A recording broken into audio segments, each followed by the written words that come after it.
Good morning and welcome to Redeemer Lutheran Church. I'm Pastor Gary Lodeholt. This week we're talking about matters of death and life. This has all come about because during our COVID-19 shutdown, our congregations experienced 10 deaths. Last week we had 2 funerals and we have another one next week. So this week, we're talking a bit about some questions that I have often been asked about matters of death and life, and today is one of the most frequent. When we die, do we sleep in the grave, or do we have an immediate judgment day right then? When someone asks me that question, I'm liable to smile back at them and say, yes. Because you see, the real answer is that we don't really know, and the Bible speaks both ways about it. There's evidence in the Bible that indicates that, at least for some people, they are already in heaven. God tells Moses in Exodus that he is the God of Abraham, Isaac, and Jacob, not that he was their God, implying that Abraham, Isaac, and Jacob continue on in their relationship with God after their death.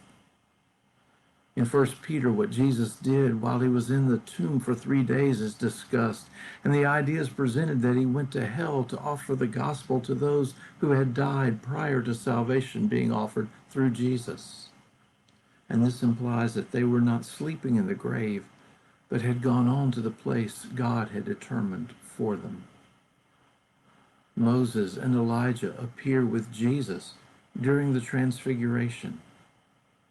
But the most compelling evidence is that on the cross, Jesus told the penitent thief that today you will be with me in paradise. Jesus doesn't say eventually or one day. He says today. On the other hand, there's ample evidence for sleeping in the grave too. In Thessalonians, St. Paul speaks for a long time about Judgment Day and how graves will be ripped open and those raised and those still alive will be caught up in the air together to meet the Lord. In 1 Corinthians, he affirms that we will be changed in the twinkling of an eye at the last trumpet. In other words, on Judgment Day. Paul says that then the dead will be raised. There are also accounts on the day when Jesus was crucified of people who had died leaving their graves and walking around. As far as what Jesus said to the thief, many will observe that God's days are different from our days, and we don't know how long they are or exactly what Jesus meant by that. Other people also say that what Jesus meant was that his victory over death was so assured at that point that Jesus could speak in language of today when he referred to the final judgment as if it were today. Frankly, there's about equal evidence on both sides. Here's what I tend to tell people. When we go to sleep at night, we aren't aware of the passage of time until we wake up. And so I believe that if we are sleeping in the grave, we won't know about the passage of time until Judgment Day.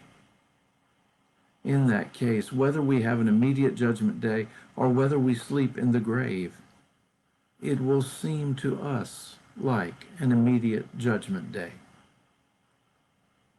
So you see, the answer to the either-or question really is yes.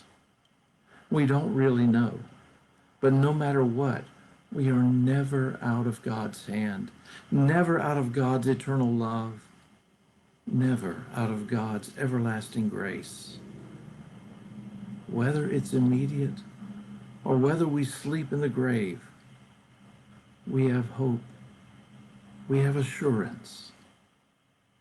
We belong to God forever. Thanks for watching. And remember to let this day belong to God.